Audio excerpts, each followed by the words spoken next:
6 and 2 for both of these teams. Hoogland, Ketter, and VanMeter picking up a loss in round 2 and round 8. Hoping to right it and be one of those teams to sneak it into day 2. And we'll go ahead and get things started. Tap land for Ben Smith, winning the die roll on mono green. Chris VanMeter shocking for Flower. Yeah, so Flower Flourish card. You either the Flower half gets you a basic plains or basic forest. The Flourish half pumps the team. And this is something that we've seen a lot of in these Celestia builds. 4 copies of Flower Flourish. The overrun effect is nice if you're making all your land drops, and it lets you play just a 21 land deck. Not too much the deck is doing for 1 mana, so relatively free to spend your first turn drumming up a second or third land. Benjamin Smith we go. Picking his 2-drop here, goes for Merfolk Branchwalker. Picking between that and Thorn Lieutenant. And drew a forest. Your Temple Garden opponent's not very likely to target your Thorn Lieutenant right out of the gates. They might have a Thorn Lieutenant of their own, however. Chris will make that, and that'll easily defend against this Branchwalker. As it would the Thorn Lieutenant. Yeah, would just bounce off each other. Benjamin Smith makes a Lieutenant of his own and a Llanowar Elf. Smith main decking 4 copies of Crowl Harpooner. It's a creature that's quite efficient at fighting down opposing flying creatures, though you're really not going to see that out of the Celestia deck. Now, History of Benalia for Chris VanMeter. He gets his first night. And a lot of times, that's what I was feeling when he saw this last time this matchup was on camera, was that we would get a early board stall, and then the Celestia deck would do something dumb.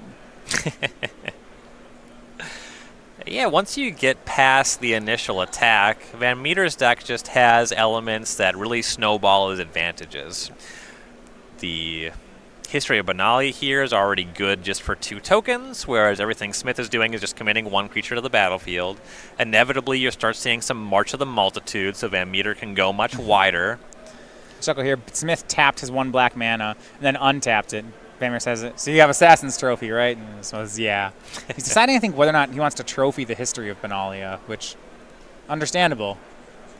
Yeah, I mean, that second token, that's a big deal, and the attack's going to be good on the following turn, but that just does not feel good. The thing about it, though, is that the VanMeter's deck is not at all vulnerable to the card Assassin's Trophy. Yeah. And this is one of the things I was talking about with that card being weaker in Standard than it's going to be in the older formats. About the only cards that I've seen this weekend that I want to trophy is Teferi, Hero of Dominaria, and Experimental Frenzy, and that's really about it.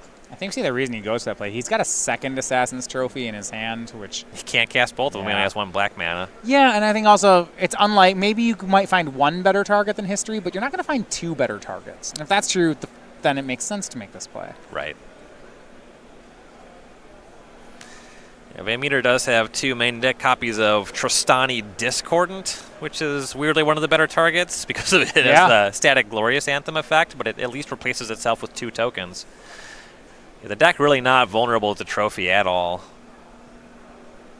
Shalai right now in hand for VanMeter. Looks like along with a copy of Conclave Tribunal. Nothing worth hitting with a Tribunal just yet. Yeah, 4-card hand in total for VanMeter. That use of Assassin's Trophy might have hewed VanMeter off to the fact that Smith does have the second copy, which would give him some pause to committing the Shalai. And it does give him pause. He decides to go and commit to it, as he has 5 lands this turn. If it survives, and he has that 6th land, he'll stand to benefit here. But as the battlefield sits, the only damage inflicted so far this game was the 2 that VanMeter did to himself off of Temple Garden. And Smith drew a 3rd Assassin's Trophy for the turn, which means it's pretty easy to Assassin's Trophy this Shalai, and another one coming. And once VanMeter draws a March of the Multitudes and starts finding ways to grow his creatures, he's just going to start running away with this game. Does have a second copy of Shalai in the 75. That's one way to do it. Now, our first result is in here in the match. Over on Modern, Nicholas Mudd takes game 1 with humans over Jeff Hoogland. But you're right, these extra lands, especially in this kind of deck, they're not free. VanMeter has plenty of ways to use them. Yeah. And VanMeter does have 4 copies of Venerated Loxodon in the deck, which is one of the ways you can start overpowering the creatures on the other side of the table. Thorn Lieutenant attacks. Even cards like Sapperling Migration, once VanMeter can start casting them with Kicker, are pretty reasonable. Well, how about this? Just safely attacking with his Lieutenant because Smith ramped him up to 6 mana. That's true. He has the activated ability for 6 mana. It gets +4/+4. So is this just a chump block from Benjamin Smith? He's thinking about it. I'm pretty happy to take 2 in that spot. Yeah, a chump block from 20 seems early. Right. So, I mean, in so many ways, Smith is fundamentally disadvantaged on the deck red sheet. Yeah. I just don't know how much any of his decisions matter from this point. And this is kicked Sapperling Migration. Normally it makes 2 Saplings. However, if you pay 6 mana for it, you'll get more. Chris, well, if Chris can find more, you'll get 4 of them. Can he convoke a Venerated Loxodon with these 5 creatures? Ooh. That would be nice. A white creature and 4 green ones? Yeah, I would be okay with that. Oh. It doesn't have it. Rats. Next turn. I suppose only the Knight would be particularly good there because the 2/2s still don't square off against the Thorn Lieutenant just yet. We do see Steel Leaf Champion from Benjamin Smith. Though he's down on the deck red sheet, this is one of the cards I was pretty impressed about when I saw this matchup the first time. Yeah, currently, nothing can naturally block it, though if VanMeter were particularly concerned, he could leave back the Lieutenant, pump it, and block. Yeah. So it is really good on turn 2, still pretty good on turn 3, but I think we're past the point of that being a card that matters. And Benjamin Smith has left up the mana for that 3rd Assassin's Trophy. It's one of his 2 remaining cards in hand. That most stop VanMeter from going in on a card like Tristani, but it doesn't really help Benjamin Smith pull ahead on the board. Just keeps him from losing. Looks like we will see Amara from VanMeter. This is a 1 Knight of Autumn. Main deck Knight of Autumn. Comes a 4/3. Don't really expect enchantments and artifacts from your mono green opponent. Yeah, here is a Convoke of 4, making a token, and he'll cast Conclave Tribunal. I had the square still, so they got to convoke it with 3 creatures, Ryan. There's just another 4. He had 4, so. Yeah, we've got some 2s and some 1s, and yeah, and you know, 3 is just a tough number to come by. Conclave Tribunal will hit Steel Leaf Champion. Benjamin Smith's going to Assassin's Trophy it. It feels a little early here to trophy it. I mean, you could wait till attacks, right? Or does it not matter? I don't know if he's ever going to get a good use out of Assassin's Trophy in this matchup. Well, now he's out of them, so I agree. It's a lot harder now. Shocks for a land that, at the very least, represents Thorn Lieutenant. Might be more. He still has 1 card left that he hasn't cast yet. Even sheet. I think what still makes sense. Maybe a Crowl Harpooner. Yeah, that's what I thought I had spotted. The best thing it could theoretically do in this matchup is... Actually, VanMeter still has that 2nd copy of Shalai in his deck. Saving it for that could be a reasonable payoff. I was thinking about Lyra Dawnbringer, if that was something that could be brought to the table. And now it seems like the players are just going to stare at each other for a while. Until they draw something that breaks the stalemate. And VanMeter totally content to do this. Yeah, he'll draw Conclave Phalanx. Tribunal, but not Phalanx. That's from original Ravnica. It looks like a Phalanx. I guess it's a council. Phalanx would be good here, too. He'd gain, what, 10 life? 11 life? And now he's going to target Thorn Lieutenant. That's going to make a token. Target of spell or ability, I do believe. Yeah, so he goes and hands him a token. But Thorn Lieutenant will still be gone. This makes it so VanMeter can just start attacking with his Lieutenant. Yeah. His Knight of Autumn actually can also now attack. Yeah, he's pretty fine trading that for the Steel Leaf Champion. Yeah, and those are going to be his 2 attackers. Now, this does mean he actually can't block Steel Leaf Champion. I don't think that's what we care about right now. If Smith attacks with that, that means VanMeter just cracks back with all those little creatures. Starts connecting with those lifelinkers as well. I think VanMeter is just very far ahead in this damage race. Yeah, I agree. I mean,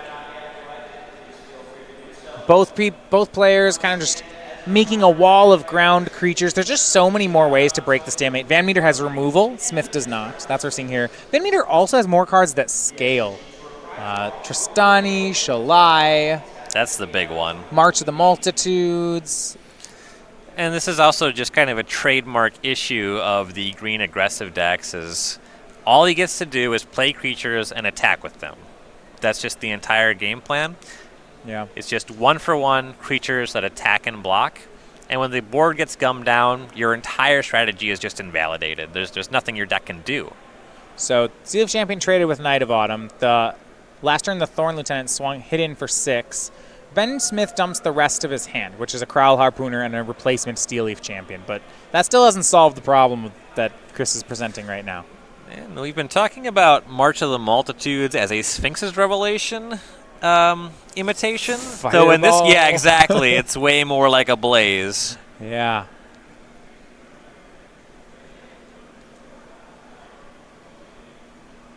VanMeter produces one of those. It closes the game in extremely short order. VanMeter's going to swing everything. Oh, boy. Let's look at this. So we have 10 attackers, only 4 blockers from Benjamin Smith. VanMeter probably happy to give away some value here, just end the game. Right. He's also not losing his best attacker. Right. He'll get to continue to jam with the Thorn Lieutenant on following turns. Yeah, Thorn Lieutenant deals 6. There's 5 tokens being let through, so this would put Smith down to 1 if he blocks currently.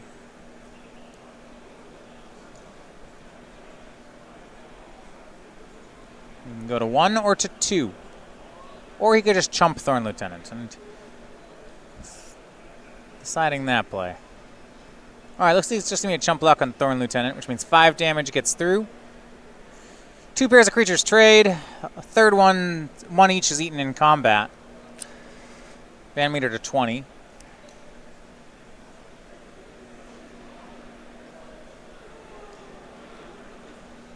Trades. So as the dust is settled, Benjamin Smith has a Steel Leaf Champion. Chris VanMeter has, make that 8 Saprolings.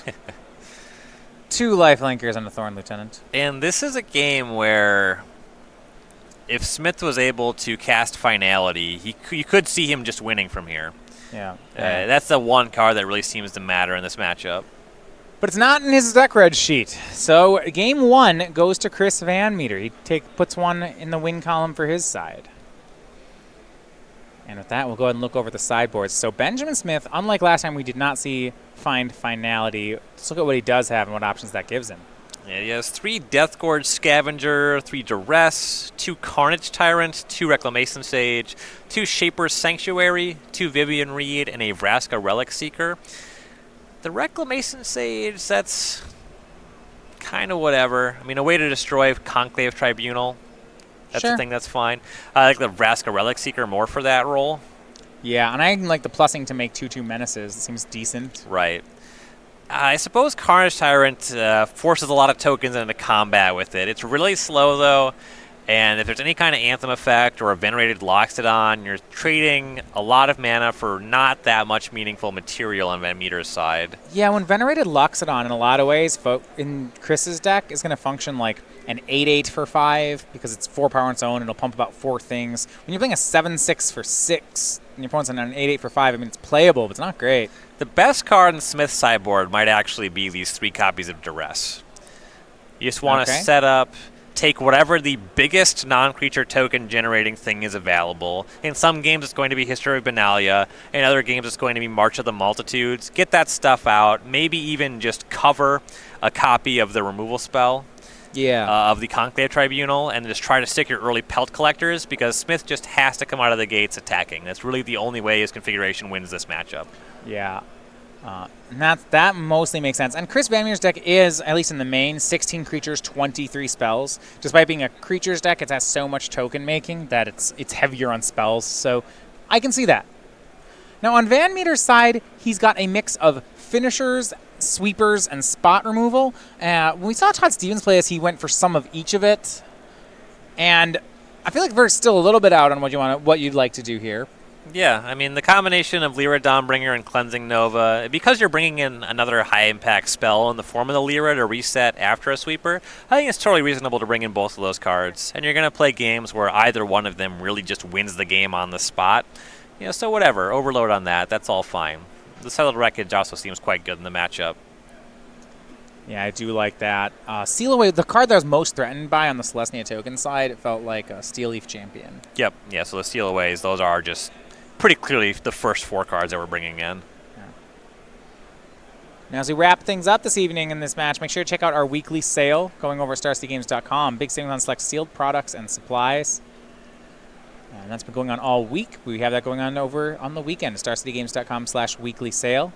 Let's take a look this weekend and come back on Monday morning at 11 a.m. Eastern when we start next week's new discounted sale. Get you some dual decks. Yeah.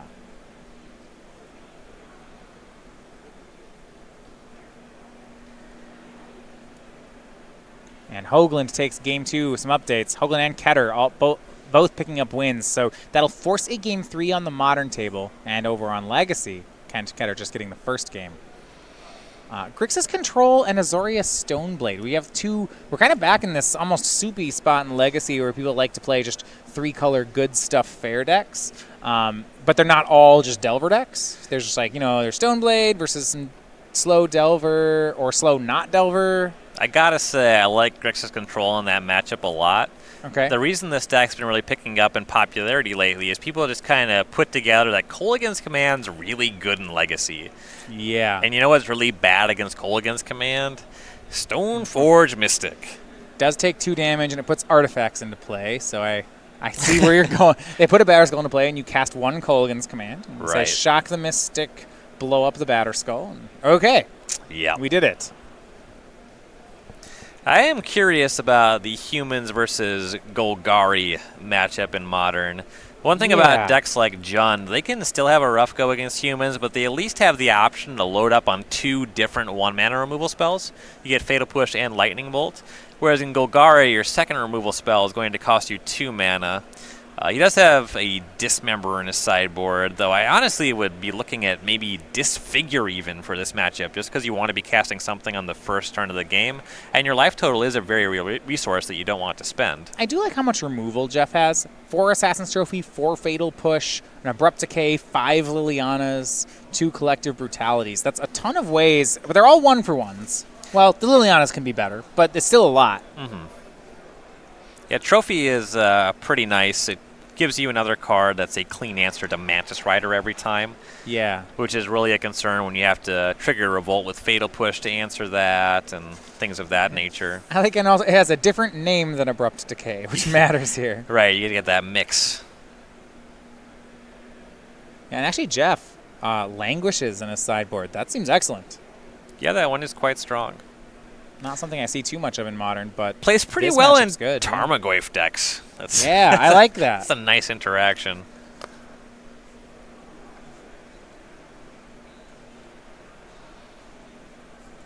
Some actually decent options. Could see Ritual of Soot also working in that spot against humans.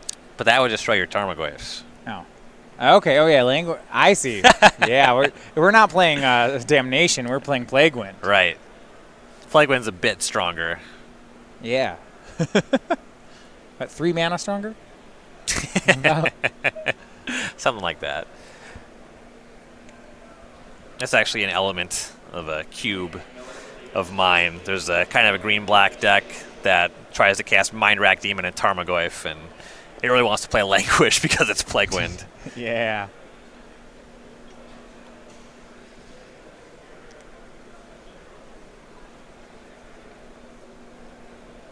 Mentioned before here in our last round of day 1, this one is on the bubble.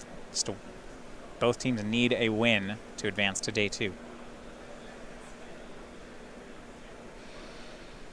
on the bubble, as it were. We don't exactly know where the day 2 cut's going to shake out, but it would certainly be much better to win this match. Right. The winner's certainly in. Right. Both teams doing well with a 6-2 record. Remember, no buys here during our team events. It's also just always good to end the day with a win. Yeah. You go out to dinner feeling good.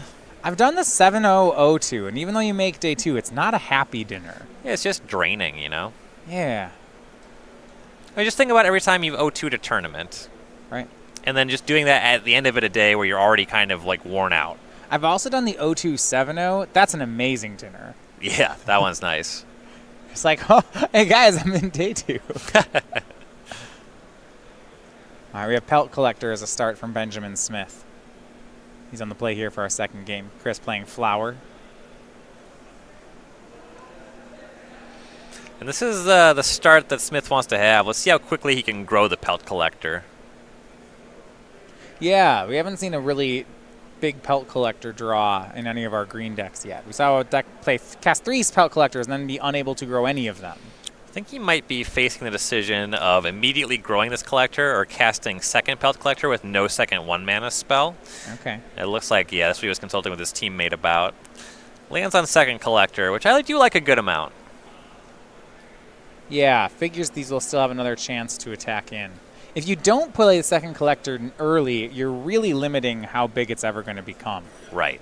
Now, Thorn Lieutenant is the turn 2 play for Chris VanMeter. We'll see if Benjamin Smith can get these Pelt Collectors up to 3-3. He cannot, but he'll get him to 2-2. You know, he grows them, and he does it with Steel Leaf Champion, which is a very good attacker. And if he has another way to grow them on the following turn, then he has 3 good attackers. Yeah, 2/2s, and he'll pass the turn. And Steel Leaf Champion, as I said before, maybe the best card in Benjamin Smith's deck in this matchup. It's very strong, especially early. Mm-hmm. Yeah, I think that Pelt Collector, that turn 1 Pelt Collector, is maybe the most important box you can check. But Steel Leaf Champion is part of that. That's one of the creatures that allows it to really grow out of hand. But yeah, Steel Leaf Champion gets to attack through all the tokens, which is a huge deal. And because of Pet Collector, there's 3 creatures here that VanMeter would really like to use a removal spell on. And his deck's not very heavy on that sort of effect. He has the 4 Conclave Tribunals, and that's really it. He does have these 4 sideboard Sealaways, really strong chance that those have come in. Make another Thorn Lieutenant and a tapped Temple Garden. See whether or not Benjamin Smith can grow these Pelt Collectors up to 3/3s. He'll have some reasonable attacks if he can. I want to say that I spot 2 2-power creatures and a Vivian Reed in hand, which is a really big bummer for Smith. Just swings a Steel Leaf Champion. That'll do 5 damage. It's not bad. You're right. We're going to see a Thorn Lieutenant on Benjamin Smith's side. And he'll just have to pass. The Pelt Collectors have been unable to deal damage at this game. I think he's gotten actually got 1 point in off a 1/1, and that was it. Mm-hmm.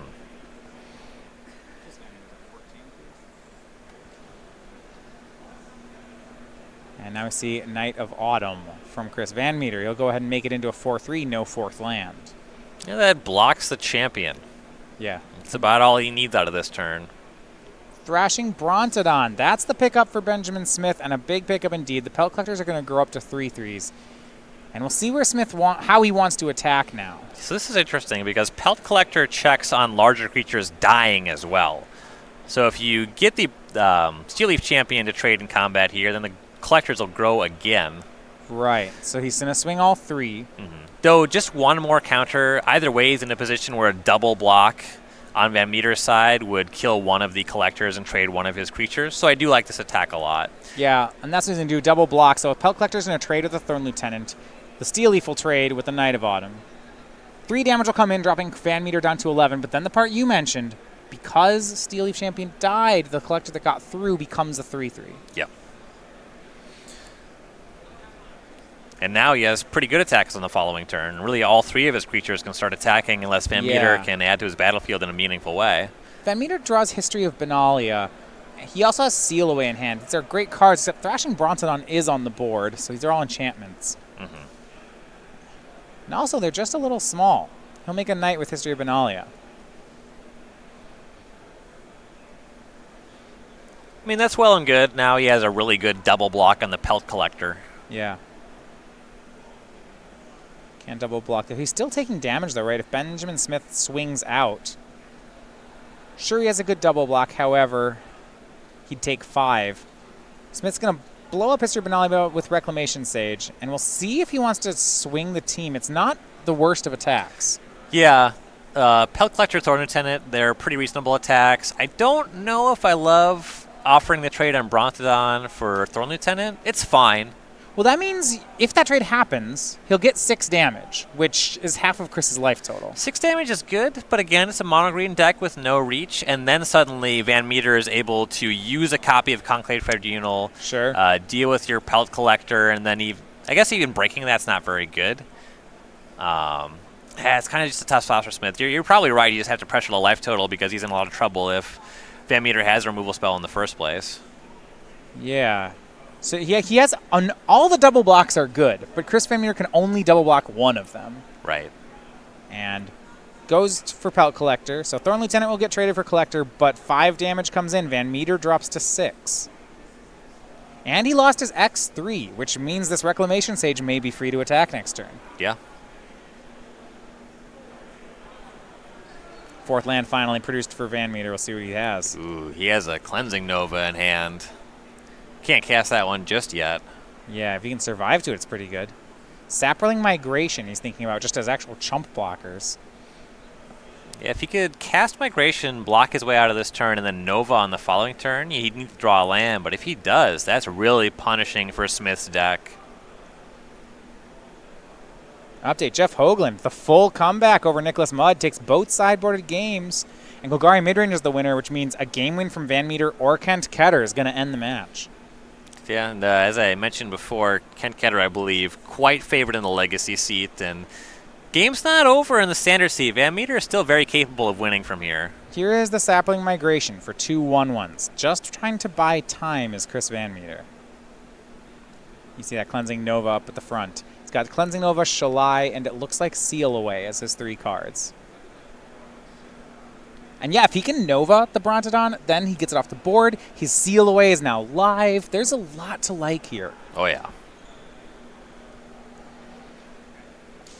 Pelt Collector on Benjamin Smith's side. Going to play that pre-combat in case any of his creatures get blocked. Thorn Lieutenant to grow it. This is really playing into that Cleansing Nova. I don't... He already had a pretty good board. The Lieutenant may have been overcommitting.